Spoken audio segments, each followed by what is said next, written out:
Hello friends, I am MD Harun Al Rashid and it's your YouTube channel Harun Biogen. আজকে আমরা এই ভিডিওতে class 12 এর human reproduction chapter থেকে female reproductive system সম্পর্কে আমরা ডিটেইলসে আলোচনা করব, বিশেষ করে নিট এক্সামের প্রিপারেশনের জন্য। তো চলো দেরি না করে শুরু করি যে ফিমেল রিপ্রোডাক্টিভ সিস্টেমে কোন কোন পার্ট রয়েছে, সেই পার্টগুলোর কাজ কি। ফার্স্ট হচ্ছে the female reproductive system consists of pair of ovaries along with a pair of oviduct, uterus, cervix, vagina and external genitalia।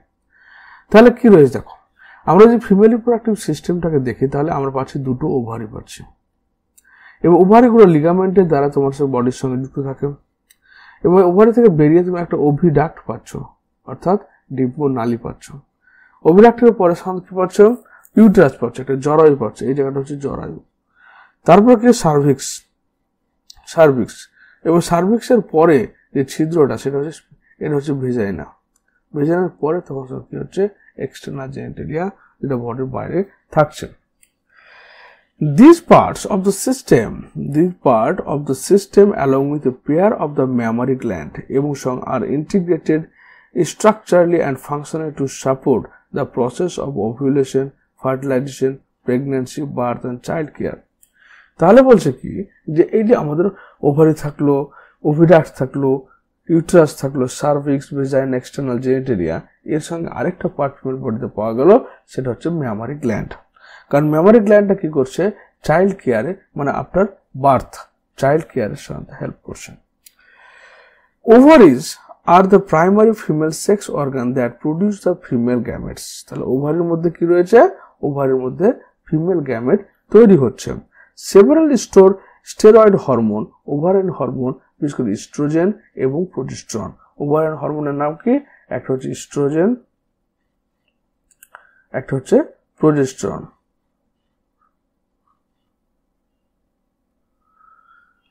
The ovaries are located on each side of the lower abdomen। তাহলে আমাদের তলপেটের মধ্যে উভয় সাইডে একটা করে ovary অবস্থান করে।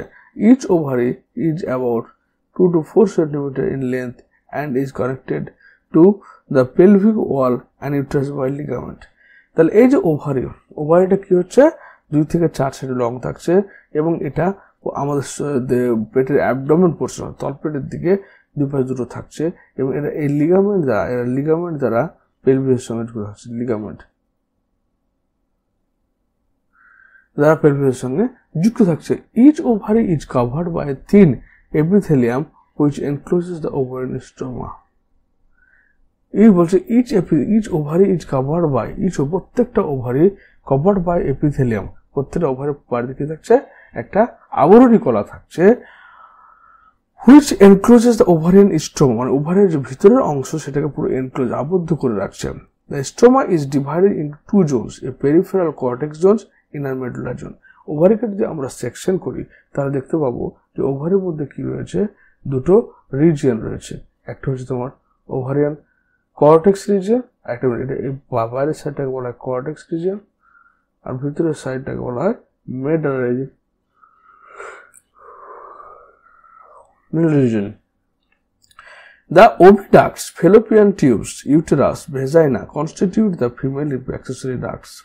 তাহলে ওভিডাক্ট বলতে এই যে ফেলোপিয়ান টিউবটাকে বলা হচ্ছে, সেটাকে বলা হয় ফেলোটিউব, তারপর ইউটেরাস জরায়ু, তারপর ভেজাইনা, এই তিনটা অংশকে বলা হয় অ্যাক্সেসরি ডাক্টস।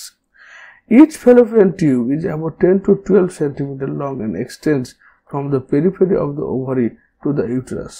তাহলে এই যে ফেলোপিয়ান টিউব রয়েছে আমাদের, এটা 10 থেকে 12 সেন্টিমিটার লম্বা হচ্ছে, এবং এটা কোথায় থাকে, এটা তেমন হচ্ছে কি ওভারি থেকে ইউটেরাস পর্যন্ত বিস্তৃত থাকছে। The part closer to the ovary is the funnel shaped infundibulum. ওভারির সবচেয়ে পাশে থাকছে কি ইনফান্ডিবুলাম থাকছে। ইনফান্ডিবুলাম বলতে এই যে ফোলা অংশ, যেখানে তোমার এগ থেকে মানে ওভারি থেকে যখন এগটা রিলিজ হয়, সেই এগটা তোমার ডায়েট যে অংশে এসে পড়ে তাকে ইনফান্ডিবুলাম বলা হয়। ইনফান্ডিবুলাম এজের দিকে তোমার আঙ্গুরের ন্যায় প্রবর্ধক থাকে, যেগুলো ফিমব্রি বলে। এই ফিমব্রিগুলো কি করে, এখান থেকে যখন এগটা রিলিজ হবে, যাতে এগটা অন্যদিকে না চলে যায়, তার জন্য এই ফিমব্রিগুলো থাকে। তারপরে এগটা সঠিক পথে তোমার ফিমব্রির মাধ্যমে তোমার ইনফান্ডিবুলামে এসে অবস্থিত হয়। The edge of the infundibulum possesses finger-like projection called fimbri, which help in the correction of ovum after ovulation. The infundibulum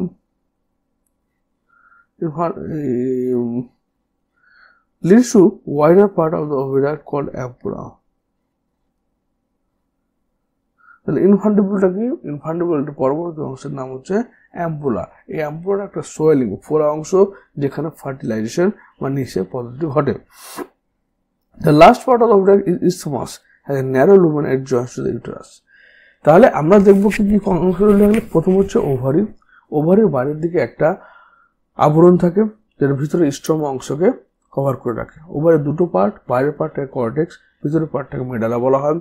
ovary থেকে কি লিগামেন্টের মাধ্যমে এরা পেলভিক রিজনের সঙ্গে যুক্ত থাকে। ওভারি তোমার উপরে থাকে ফেলোপিয়ান টিউব। ফেলোপিয়ান টিউব সবচেয়ে বাইরে থাকে তোমার ফিমব্রি। ফিমব্রির পর থাকে ইনফান্ডিবুলাম, তারপর থাকছে অ্যাম্পুলা, তারপর ন্যারো অংশ ইসথমাস। ন্যারো অংশটা তোমার গিয়ে যুক্ত হচ্ছে ইউটেরাইন ওয়ালের সঙ্গে বা ইউটেরাসের সঙ্গে যুক্ত হচ্ছে।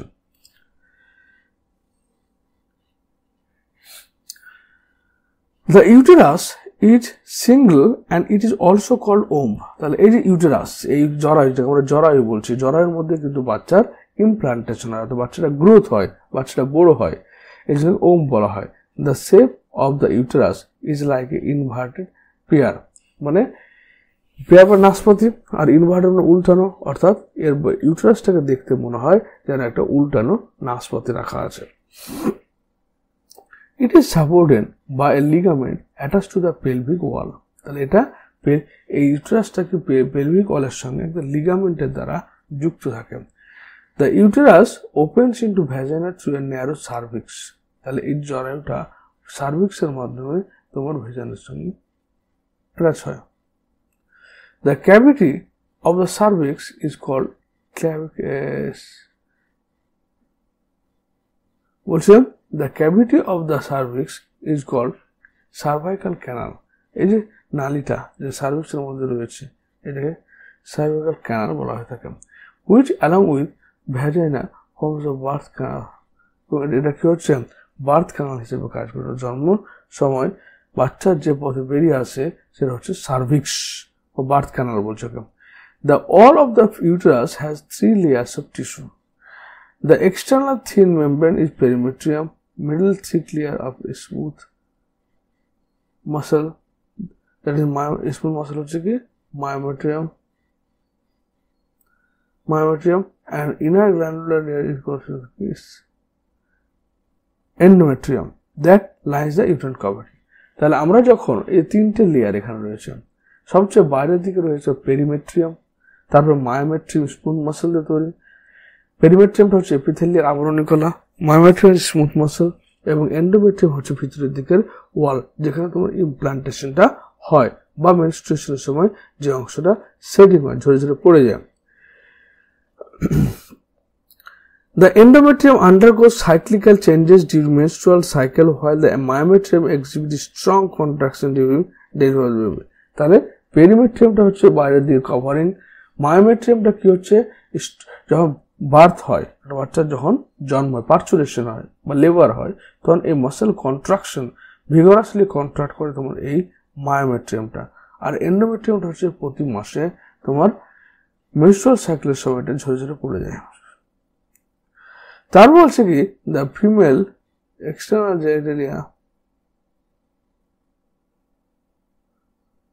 Genitalia includes mons pubis, labia majora, labia minora, hymen and clitoris. এবার হচ্ছে এক্সটার্নাল জেনিটালিয়া মানে যে অংশগুলো বডির বাইরে থাকে, ওকে, তাকে বলা হচ্ছে এক্সটার্নাল জেনিটালিয়া। যেমন প্রথম হচ্ছে মন্স পিউবিস, তাহলে এটা this is vagina and the upper part is called mons pubis. এটা একটা চর্বির লেয়ার যেখানে তোমার হেয়ার থাকে এবং এটা একটা ফ্যাটি লেয়ার এবং হেয়ার এখানে প্রেজেন্ট থাকে, পিউবিক হেয়ার। তাহলে mons pubis is a cushion of fatty tissue covered by skin and pubic hair. তাহলে মন্স পিউবিকটাকে স্কিন দ্বারা কভার থাকছে এবং এখানে ফ্যাটের একটা লেয়ার থাকবে। The labia majora are fleshy folds of tissue which extends down from the mons pubis surround the vaginal opening. তাহলে এই যে ভেজিনাল ওপেনিং বাইরের দিকে যে ফোলা অংশটা থাকে সে ফোলা অংশটাকে বলা হচ্ছে তোমার লেবিয়া মেজোরা। লেবিয়া মাইনোরা আর paired folds of tissue under the labia minora.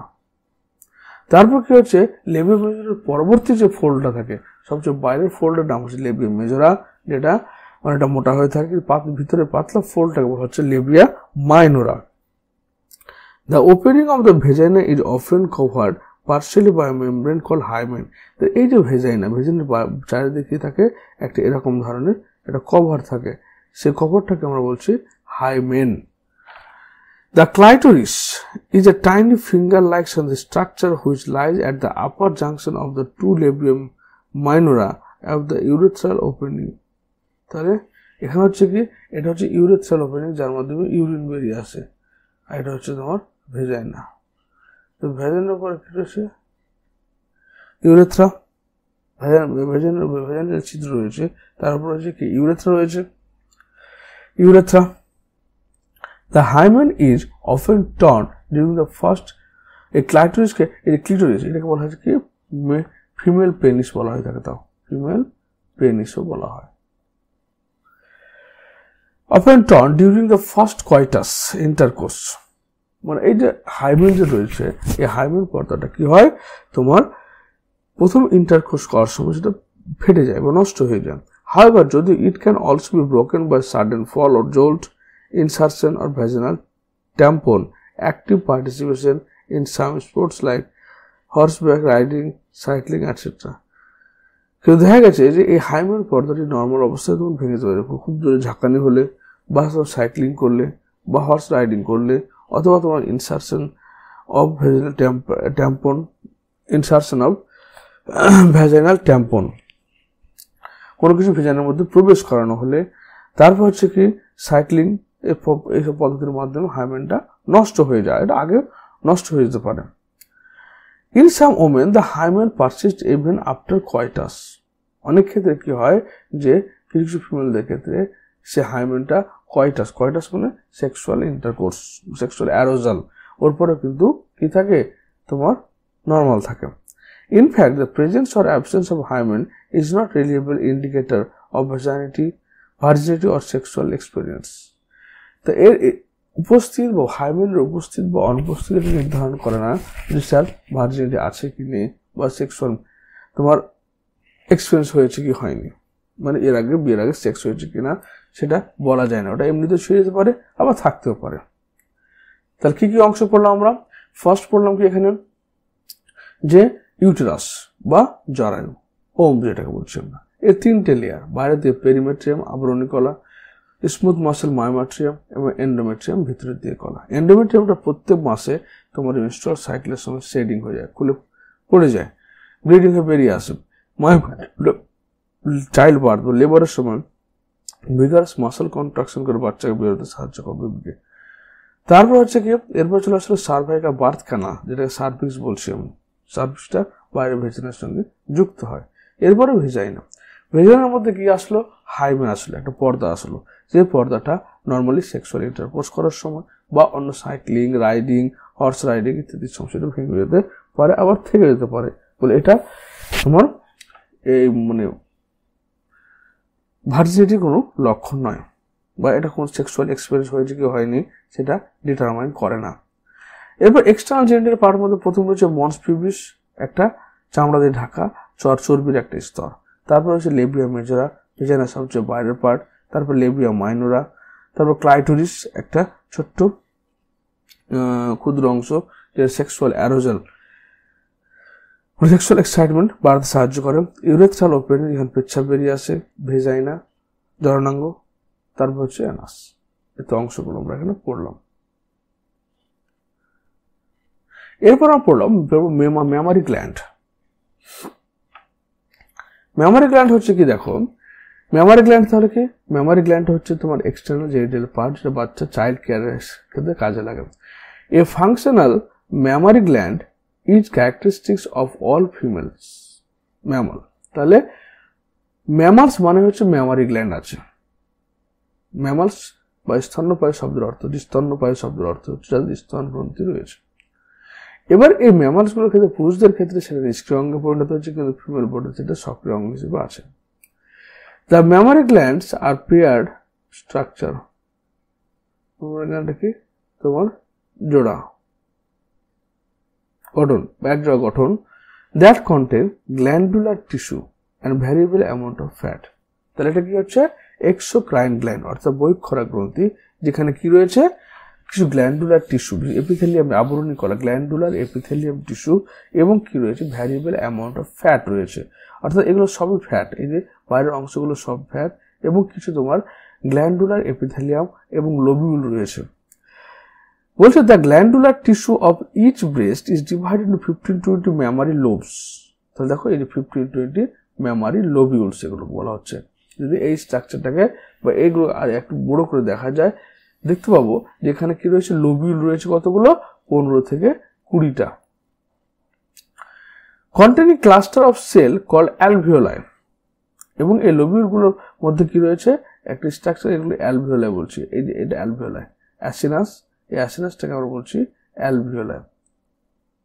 হলো সেই অ্যালভিওলার মধ্যে যে সেকশন করে দেখায় তার মধ্যে আমরা লুমেন দেখতে পাবো, ম্যাক্রোফেজ, ইমিউন সেলগুলো রয়েছে, এবং সাথে কি রয়েছে অ্যাডিপোসাইট, মানে এখানে বিভিন্ন চর্বি কোষগুলো রয়েছে, চর্বি কোষগুলো এখানে রয়েছে, ডিসি ডেনড্রাইটিক সেল রয়েছে, epithelial cell, myoepithelial cell, basement membrane, CD8 পেড, 8+ টি সেল, মানে এগুলো হচ্ছে তোমার ইমিউন সেল। হলো স্ট্রোমা সেল রয়েছে। এবার বলছে কি the cells of alveoli secretes milk which is stored in the cavity of alveolar. তাহলে এই ক্যাভিটি মানে কি অ্যালভিওলার ভিতরে যে গর্ত রয়েছে সেই অ্যালভিওলার লোবিউল থেকে অ্যালভিওলার মধ্যে কি হলো সঞ্চিত, অ্যালভিওলার ক্যাভিটির মধ্যে মিল্কটা সঞ্চিত হলো।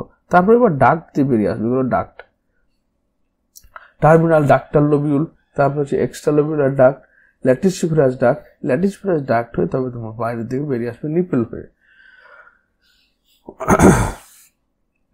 The alveoli open into mammary tubules. The tubules each lobe joined to the mammary duct. Several mammary ducts join to the form of wider mammary ampulla which is connected to the latissiferous duct through which milk is sucked. তাহলে প্রথমে দেখো, প্রথমে আমাদের কি হয়ে গেল, এগুলো হচ্ছে অ্যালভিওলাই, এগুলো অ্যালভিওলাই। এই অ্যালভিওলাই গুলো তোমার লোবিউলের সাহায্যে কোথায় টার্মিনাল ডাক্টাল লোবিউলার ইউনিট, লোবিউলের সাথে যুক্ত হচ্ছে। এই লোবিউল গুলো আবার তোমার এক্সট্রা টিউবুলার ডাক্টের সঙ্গে যুক্ত রয়েছে। এবার এক্সট্রা টিউবুলার ডাক্টটা একটা কমন ল্যাটিসিফারাস ডাক্টের সঙ্গে যুক্ত রয়েছে। এই ল্যাটিসিফারাস ডাক্টটা তখন চলে গেল কার সঙ্গে, তোমার বাইরের দিকে বেরিয়ে নিপিল হয়ে বাইরে বেরোচ্ছে। এবার হচ্ছে কি, এবার কি থাকলো, এখন অ্যাডিপোজ টিস্যু থাকলো, সাম গ্ল্যান্ড থাকলো, গ্ল্যান্ডুলার এপিথেলিয়াম টিস্যু থাকলো। কিভাবে এটা ক্ষরণ হয়, যখন তোমার হচ্ছে ফার্স্ট পয়েন্ট হচ্ছে যে stimulation of nipple by the baby suckling initiate action potential initiate. যখন একটা বাচ্চা মানে বাচ্চা জন্মের পরে যখন বডিতে কি প্রোল্যাক্টিন এবং অক্সিটোসিনের মাত্রাটা বেশি থাকবে এবং প্রোজেস্টেরনের মাত্রাটা কম থাকবে, সেই সময় কি হবে যে বাচ্চা যখন নিপলে মুখ লাগাবে তখন একটা সেন্সারি অ্যাক্টিভিটি শুরু হবে, যেটা ব্রেনের তোমার হাইপোথ্যালামাসকে বলবে সেখান থেকে প্রোডাক্টিন রিলিজিং হরমোন এবং অক্সিটোসিন রিলিজিং হরমোন ক্ষরণ করার জন্য। তাহলে পোস্টেরিয়র পিটুইটারি থেকে অক্সিটোসিন তোমার হরমোন প্রোডাকশন হবে এবং অ্যান্টেরিয়র পিটুইটারি থেকে তোমার প্রোল্যাক্টিন হরমোন ক্ষরণ হবে। তাহলে কি হচ্ছে, এই প্রোল্যাক্টিন হরমোনের কাজ হচ্ছে মেমোরি গ্ল্যান্ডের মধ্যে মিল্ক তৈরি করা, আর অক্সিটোসিনের কাজ হচ্ছে মিল্কটাকে সিক্রেশনে সাহায্য করা। তাহলে কি কি থাকলো, প্রথমে আমাদের যে চেস্টের মধ্যে এগুলো রিবসের মধ্যে তোমার ইন্টারকস্টাল মাসেল রয়েছে, পেক্টোরাল মেজর মাসেল রয়েছে, তারপরে অ্যাডিপোজ টিস্যু ফ্যাট রয়েছে, ফ্যাট মেমোরি গ্ল্যান্ডটা হচ্ছে একটা অ্যাডিপোজ টিস্যু বা ফ্যাট টিস্যু। এর ফ্যাট টিস্যুর পর রয়েছে কি, এখানে তোমার মেমোরি লোবিউলসগুলো রয়েছে, এই যেগুলো মেমোরি লোবিউলসগুলো রয়েছে, তারপর হচ্ছে মেমোরি অ্যালভিওলাসগুলো রয়েছে, এরপর অ্যালভিওলাসগুলো রয়েছে সব, তারপর হচ্ছে মেমোরি ডাক্ট রয়েছে, এই যে ডাক্টগুলো, তারপর হচ্ছে লাস্ট হচ্ছে ল্যাটিসিফারাস ডাক্ট রয়েছে, এবং সেটা এখানে নিপল দিয়ে বডির বাইরে বেরিয়ে আসছে। তাহলে এই হলো আমাদের ফিমেল রিপ্রোডাক্টিভ সিস্টেম। আশা করি তোমরা বুঝতে পেরেছ। যদি কোনো অসুবিধা থাকে অবশ্যই কমেন্ট বক্সে কমেন্ট করে জানিয়ে দিও। ভিডিওটি দেখার জন্য থ্যাংক ইউ।